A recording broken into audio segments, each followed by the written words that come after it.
ଆକାଶଟା ଛିଡ଼ି ପଡ଼ିବ। ହେ ପ୍ରଭୁ ଜଗନ୍ନାଥ, ତମେ ଏଭଳି ପ୍ରଳୟ କର, ଏ କଳିଯୁଗ ଯାଇ ପୁଣି ସତ୍ୟ ଯୁଗ ଫେରି ଆସୁ ପ୍ରଭୁ। ହେ ସତ୍ୟ ଯୁଗ, ତମେ କୋଉଠି ଅଛ? ଶୀଘ୍ର ଆସ। ହେ ସତ୍ୟ ଯୁଗ, ଆରେ କୋଉଠି ଅଛ? ତମେ ଶୀଘ୍ର ଆସ। ସତ୍ୟ ଯୁଗ, ତମେ କୋଉଠି ଅଛ? ଶୀଘ୍ର ଆସ, ଶୀଘ୍ର ଆସ।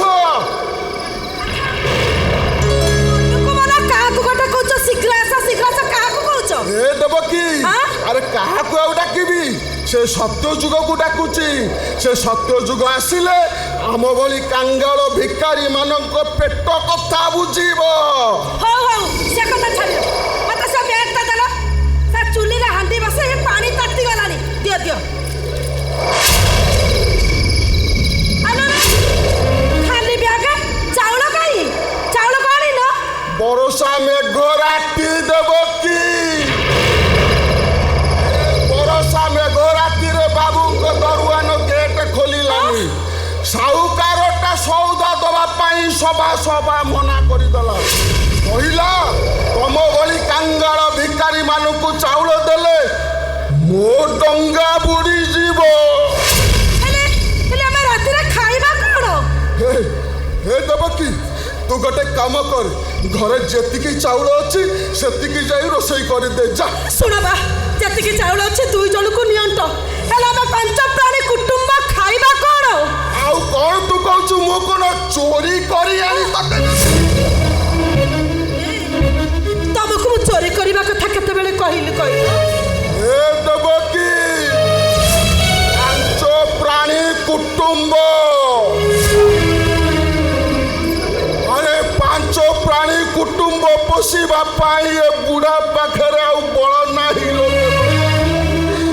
ବାବୁଙ୍କ କରଜ ଟଙ୍କା ବଢ଼ିବାରେ ଲାଗିଛି। ଆଲୋ ମୂଳ ଟଙ୍କା ତ ଛାଡ଼, ସୁଧ ଟଙ୍କା ବି ଗୋଟିଏ ଦେଇ ହଉନି। ଆରେ ବାବୁଙ୍କ ଘରେ ହାଡ଼ ଭଙ୍ଗା ଦିନ ରାତି ମେହନତ କରୁଛି। ବାବୁଙ୍କ କରଜ ଟଙ୍କା ସୁଝି ପାରୁଛି ନା ତମକୁ 2 ଓଳି 2 ମୁଠା ଖାଇବାକୁ ଦେଇପାରୁଛି? ଏ ଦେବକୀ, ମତେ ଯାହା ଲାଗୁଛି ଏ ସାଲ ଶୀତରେ ଚାଦର ତ ଦୂରର କଥା, ଘୋଡ଼ି ହେବା ପାଇଁ ଛିଣ୍ଡା ଅଖା ଖଣ୍ଡେ ମିଳିବନି। ମୋ କଥା ଶୁଣ, ଆମ ଦୀପୁଟା ଚାକିରି କଲେ ଏ ଘରର ସବୁ ଦୁଃଖ ଆମର ଦୂର ହେଇଛି। ଆଗ କଥା ଭୁଲି ଯା, ଆଗ କଥା ଭୁଲି ଯା ଲୋ ଦେବକୀ। ତୁ ଗଲୁ ସେ ଘରେ ଯେତିକି ଚାଉଳ ଅଛି ତୁ ସେତିକି ରୋଷେଇ କରିଦେବୁ। ମୋ ଦୀପୁ ଆଉ ସୁମିକି ଖାଇବାକୁ ଦେଇଦେବୁ। ହେଇଠି ସେ ପେଜ ତକ ଫୋପାଡ଼ିବୁନୁ। ସେ ପେଜ ଟିକେ ଆମେ ପିଇ ରାତି ଯାକ ବୁଢ଼ା ବୁଢ଼ୀ ଶୋଇ ପଡ଼ିବ। ଯେତିକି ଭାତ ଅଛି ସୁମି ଆଉ ଦୀପୁ ଖାଇଦେବେ। ସିଏ ଏଇନା ଖାଇବ, ନିଜ କଥା ରାତିକି ଯାଇ ଖାଇବ। ସିଏ ଯଦି ନ ଖାଇଲା, ସିଏ ଅନ୍ଧକୁ କହିଦେବୁ ଘରେ ବହୁତ ବାସି ତୋରାଣି ଅଛି, ପେଟେ ପିଇଦବ ଶୋଇପାରିବ। ମୋ ଭାଗର ଭାତ ମୋ ବଡ଼ ଭାଇ ଖାଇବ। ସେ କଥା ହେଇପାରିବନି। ସେ ଅନ୍ଧକୁ ଭାତ ଦିଆଯିବନି। ଶୁଣୁ, ସେ ଘରେ ଭୋକ ଉପାସରେ ଶୁଖି ଶୁଖି ମରିବ। ମୋ ପରହାର ବାସନ ମାଜେ ମୋ ପୁଅକୁ ମୁଁ ଖାଇବାକୁ ଦେବି। କାହିଁକି ବା? ସେ ଅନ୍ଧ ପୁଅଟା ପାଇଁ ତ ଛାତିଟା ଫାଟି ପଡୁଛି। ଆରେ ତମେ ଯଦି ମା ହେଇଥାନ୍ତ, ତମେ ଠିକ ବୁଝି ପାରିଥାନ୍ତ ପିଲାମାନଙ୍କ ପାଇଁ ମାର ହୃଦୟଟା କାହିଁକି ଫାଟି ପଡେ। ତାକୁ 10 ମାସ 10 ଦିନ ଗର୍ଭରେ ଧରି ଜନ୍ମ ଦେଇଛି। ଏ ଛାତି ଚିପୁଡ଼ି ମୁଁ ତାକୁ କ୍ଷୀର ଦେଇଛି। ଯଦି ମୋ ପୁଅଟା ତମ ପାଇଁ ବିଷ ହେଇଗଲା, ତାହେଲେ ମା ପୁଅ ଆମେ 2 ଜଣ ସବୁଦିନ ପାଇଁ ଘର ଛାଡ଼ି ଚାଲି ଯାଉ। ଯୋଉ ଅନ୍ଧ ପୁଅକୁ তুমি ঘৃণা କରୁଛ, তুমি ଦେଖିବ ବାପା, ସେଇ ଅନ୍ଧ ପୁଅ ଶ୍ରବଣ କୁମାର ଏଇ ତମକୁ ଚାରିଧାମ ବୁଲେଇ ଆଣିବ। ଆରେ ମୋ ଭାଇଟା କାଲିଠାରୁ କିଛି ଖାଇଲି ବୋଲି ସେଇ ପାଣି ଗୁଡାକ କାଲି ଟକଟକ କରି ପିଇ ଯାଉଛି। କଣ କହିଲୁ? ମୋ ପୁଅଟା ହଳଦୀ କଣ ମୁଁ ସହିପାରିବିନି ବା। ତୁ ଶୀଘ୍ର ଯେତିକି ଚାଉଳ ରାନ୍ଧି ଦେବୁ ମୋ ପୁଅକୁ ମୁଁ ଖାଇ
ମତେ ଭୋକ ନାହିଁ ଲୋ ବୋଉ। ପାଣି ମୁନ୍ଦାକ ପିଇ ଦେଲା ବେଳକୁ ମୋ ପେଟ ପୁରି ଯାଉଛି। ଏ ବୋଉ ସତେ ଯେମିତି ଲାଗୁଛି ଜଗନ୍ନାଥଙ୍କ ଟଙ୍କ ତୋରାଣି ମୁଁ ପେଟେ ପିଇ। ଆରେ କଣ କହିଲୁ? ପାଣି ମତେ ପିଇ ଦେଲା ବେଳକୁ ତୋତେ ଜଗନ୍ନାଥଙ୍କ ଟଙ୍କ ତୋରାଣି ପିଇଲା ଭଳିଆ ଲାଗୁଛି। ହଁ ପରା। ଆରେ ବାସି ପଖାଳ ଗଣ୍ଡେ ଖାଇଦେଲେ ଜଗନ୍ନାଥଙ୍କ ମହାପ୍ରସାଦ ଖାଇଲା ଭଳିଆ ହଲ ବୋଉ। ଆରେ କାଶୀ କେତେ ଦିନ ଏମିତି ପେଟର ଭୋକକୁ ତୁ ପେଟରେ ମାରିବୁ କହିଲୁ ଧନ? ତୁ ପୁରା ଚାଲି ପାରିବୁନି। ଆରେ ତୁ ଯଦି ଚାଲି ନ ପାରିବୁ ତାହେଲେ ଭିକ ମାଗିବାକୁ କେମିତି ଯିବୁ ରେ? କେମିତି ତୁ ଯାଇ ବଡ଼ଦାଣ୍ଡରେ ବୁଲି ଆରେ କାଙ୍ଗାଳି ଭୋଜନ ତୁ କରିବୁ ରେ? କଣ ହେଇଗଲା ସେଇଠୁ? କଣ ହେଇଗଲା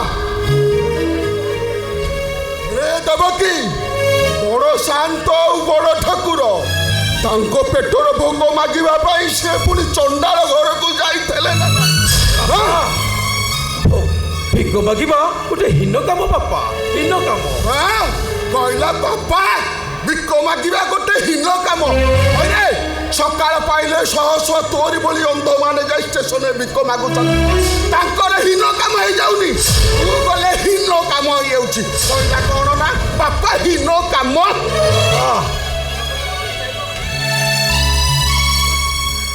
ଜଗନ୍ନାଥ ମତେ ଚାରି ବାହୁ ଦେଇଛନ୍ତି, ସିଂହ ଭଳି ବଳ ଦେଇଛନ୍ତି। ହେ ବାପା ମୁଁ ତମ ସହିତ ସାହୁକାର ଘରକୁ ଯିବି ବାପା। ବସ୍ତା ବହି ମୁଁ ତମର ସବୁ କରଜ ସୁଝିଦେବି।